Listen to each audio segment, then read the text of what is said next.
uma fortuna de mais de 35 bilhões de reais e uma disputa que envolve uma das famílias mais ricas do Brasil. Uma das herdeiras do homem que já foi conhecido como o rei da soja busca na justiça o direito à herança bilionária do pai. Ela alega que foi enganada pelos irmãos quando o pai morreu há 20 anos. Agora quer provar que não recebeu tudo o que tinha direito. Uma história exclusiva que você vai ver agora. Um desabafo. Fui enganada, né? Com essas palavras, enganada, né? Tipo, me passaram para trás. Karina é filha de André Maggi, o fundador de um império da soja no Brasil. Mais de 20 anos depois da morte do André, a filha Karina reabre uma disputa judicial pela parte dela na fortuna bilionária que o pai deixou. André Antônio Maggi ficou conhecido como Rei da Soja. Fundador da empresa que hoje produz mais de 1 milhão de toneladas de grãos e fibras por ano.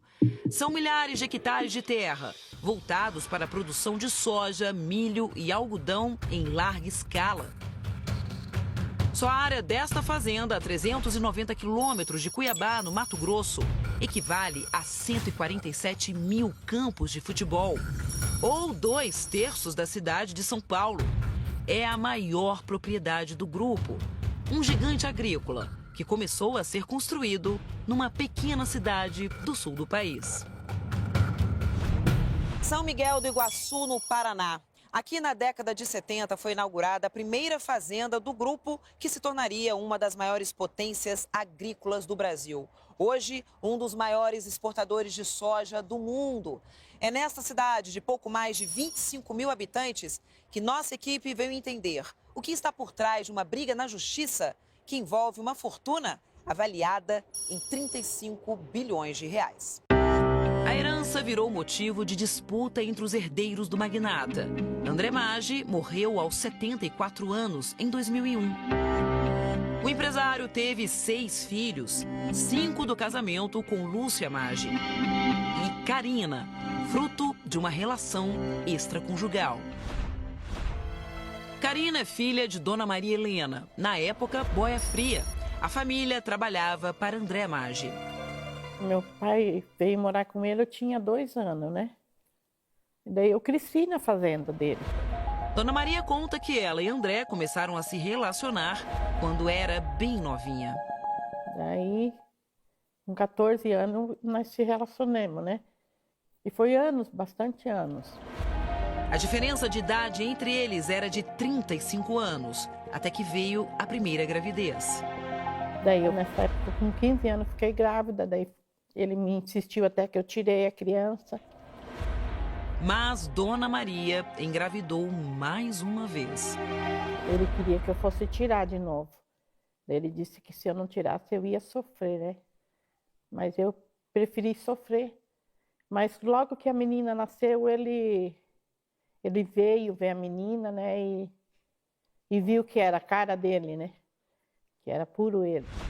22 anos após a morte do pai, fundador de um império da soja aqui no Brasil, Karina Maggi reabriu uma disputa judicial envolvendo os filhos e a viúva de André Maggi. Essa é a primeira vez que Karina fala a uma equipe de TV. E eu te pergunto, Karina, o que de fato aconteceu? Por que reabrir esse processo agora, mais de 2 décadas depois? Porque, na verdade, Tati, na época eu não sabia a real situação dos valores, né? Daí, sendo enganada, e eu fui atrás. Segundo Karina, André Maggi sempre a tratou como filha.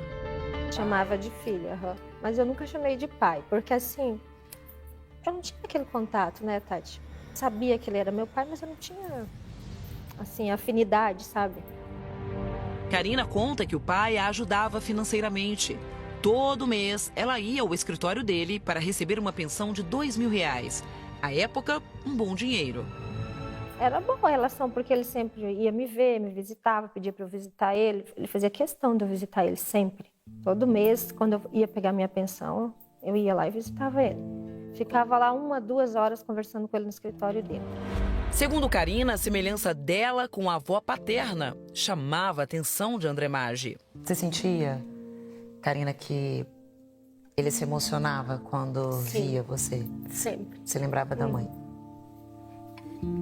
Ele falava, você é igualzinha a minha mãe no jeito, assim, tudo. André nunca escondeu a filha fora do casamento. Seus irmãos, todos sabiam da sua existência, Karina? Sabiam. Tipo, eles fingiam que não sabiam, mas sabiam, né?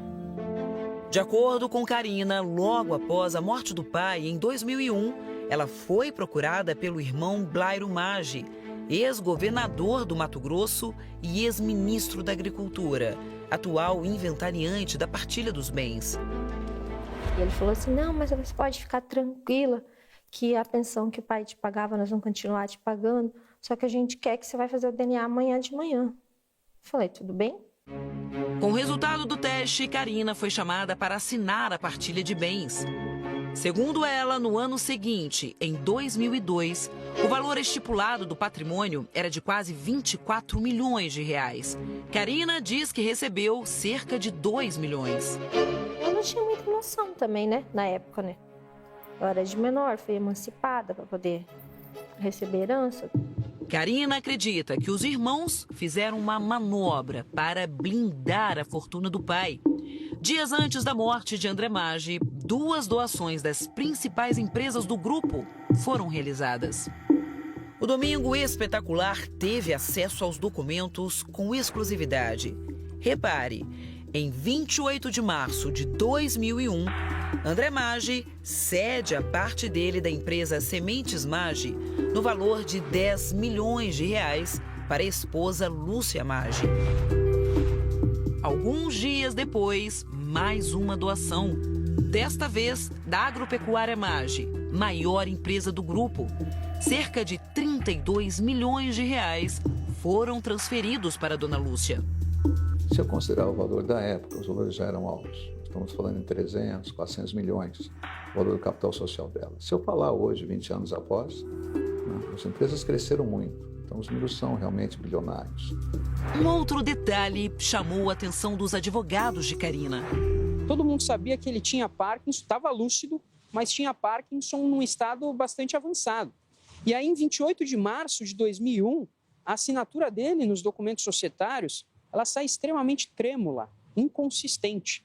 Enquanto que no dia 11 de abril, como que se houvesse havido um milagre na saúde de André, a sua assinatura é cursiva, limpa, consistente. Karina afirma que por conta do avanço da doença, o pai estava internado e, apesar de lúcido, ele tinha perdido o controle motor. Acho que nos últimos 9 meses, meu pai não assinava nada mais, porque ele sempre me pagava a pensão em cheque. Ele tremia tudo. Até um dia ele foi tentando, não conseguia. Ele falou, não, vai lá no financeiro e pega lá. Não conseguia assinar mais nada, tudo trêmulo. Neste laudo de uma empresa especializada, a veracidade das assinaturas é contestada. Na conclusão, elas não se identificam graficamente entre si. Os 2 contratos, o laudo que nós temos aqui, a maneira como foi feita, elas são assinaturas que não foram do punho do André. Então, como elas foram produzidas, quem sabe até o processo possa mostrar. Em nota, a empresa Maggi informa que não vai se pronunciar sobre o tema. Declara ainda que a família não vai comentar o assunto. Gilce trabalhou para André Maggi por mais de 2 décadas. Ela era o braço direito dele. Antes de morrer, ela conta que André Maggi fez uma confissão para ela. Ele me confidenciou que ele estava disposto realmente a assumir a história junto com ela perante a família. E eu, particularmente, após o óbito, eu achei que isso haveria acontecido e só depois de uns longos anos eu descobri que não houve essa aproximação e também nem essa unificação, né? União e reconhecimento. Tudo que Karina deseja. Que a gente sente, converse, tem um convívio depois de tudo isso, né? Mas uma fala do pai não sai da memória de Karina. Ele sempre falava, minha filha, o dia que eu morrer, você vai atrás do que é teu. Briga pelo que é teu. Não foi uma vez só. Lute pelo que é teu. que te faz ter a certeza de que a justiça será feita, Karine? Mas sei lá, para honrar a memória do meu pai, porque ele sempre falou, né? Lute pelo que é teu.